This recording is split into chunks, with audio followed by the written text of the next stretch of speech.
Hello and welcome back to EFD, where today we've picked 5 players we think Jose Mourinho should sign to return Manchester United to the top of the Premier League.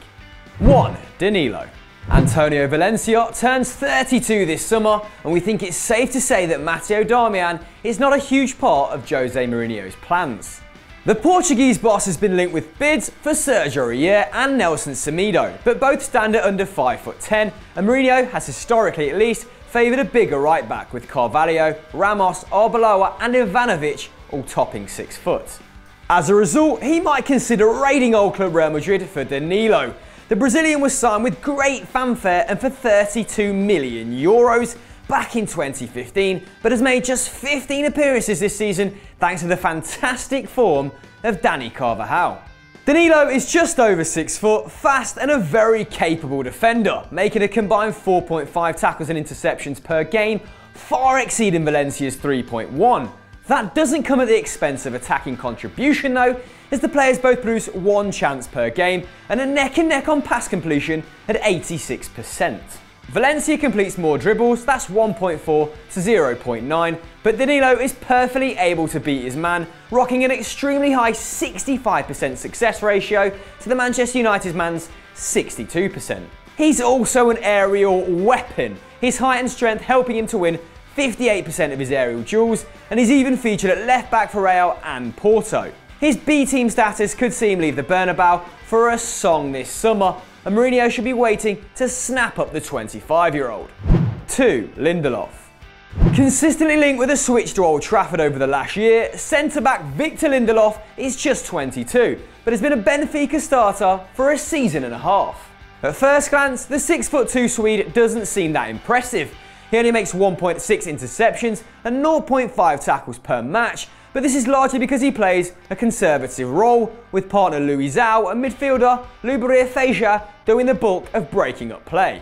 Instead, Lindelof is used as a distributor, completing more passes per game than any other Benfica player bar creative hub Pizzi, and hitting 2.9 accurate long balls a match.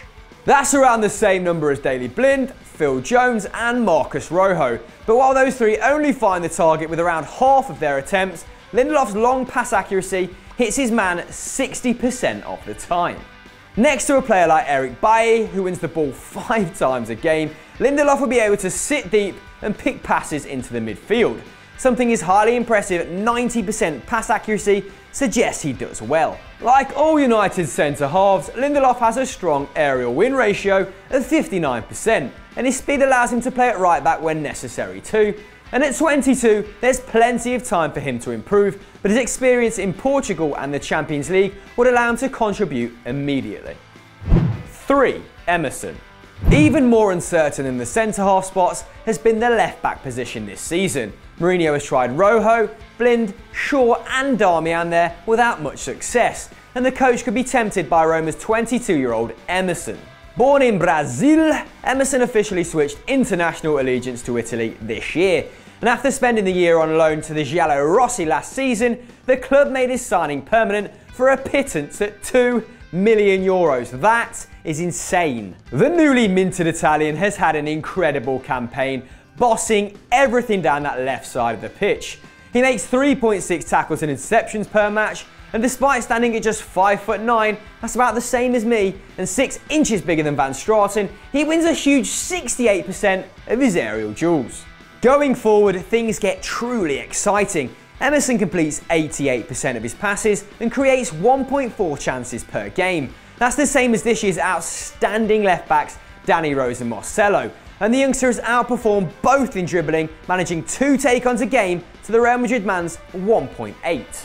His success rate is higher too, getting past his man at 74% of the time, while Marcelo is down on 65%. They're truly staggering statistics, guys. Emerson is clearly a star in the making, but United will have to act fast if they want him.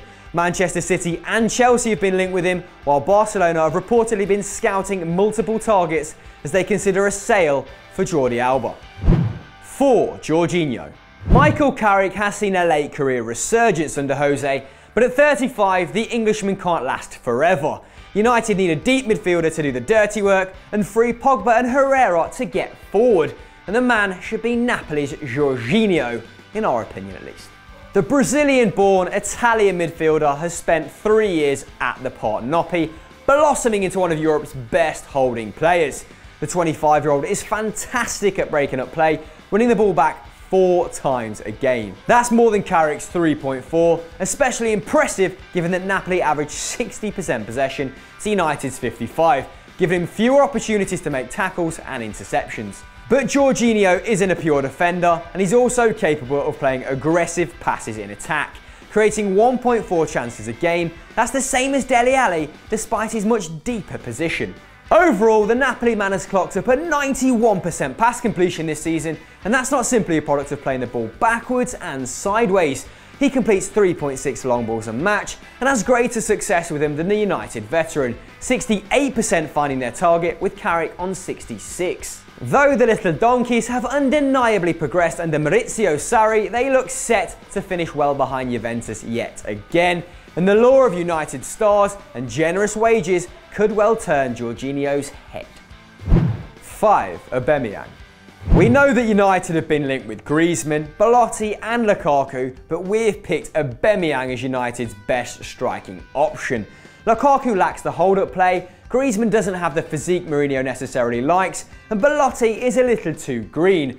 But Dortmund CEO Watzke has admitted Aubameyang could be on his way out of BVB, and United have the cash to entice him. The Gabonese striker now has 117 goals in just 187 games for Dortmund, and this season has taken around 3.8 shots per game, with a huge 3.3 of those coming from inside the box. They're quality chances, my friend. His pace makes him available for through balls, while his nearly 6'2" frame makes him surprisingly good in the air, with 6 of his league goals this campaign coming from his bunts. Auba has 29 in 31 Bundesliga matches in 2016-2017, and unpredictability is a big part of his deadliness. While he favours his right foot, scoring 14 times with it, his left foot is pretty useful too, netting 9 times with it this year. His pass completion is nothing special at 71%, but for a point man it's hardly catastrophic, and PEA can create too, making a chance every game for his teammates. The only issues here are age and price. Aubameyang turns 28 in June, and if his pace fades over the next few years, his performances could decline rapidly, which would be troubling if the player was to command a €70 million transfer. But given Mourinho's track record, he may well be gone himself in 3 seasons, and Aubameyang would immediately make United challengers again, in our opinion. So guys, which ones have we got right? Who have we left out? Let us know in the comments below. And as always, if you enjoyed this, go and give Stat Wars a watch. And don't forget to like and subscribe. Bang, bang, bang, bang, bang.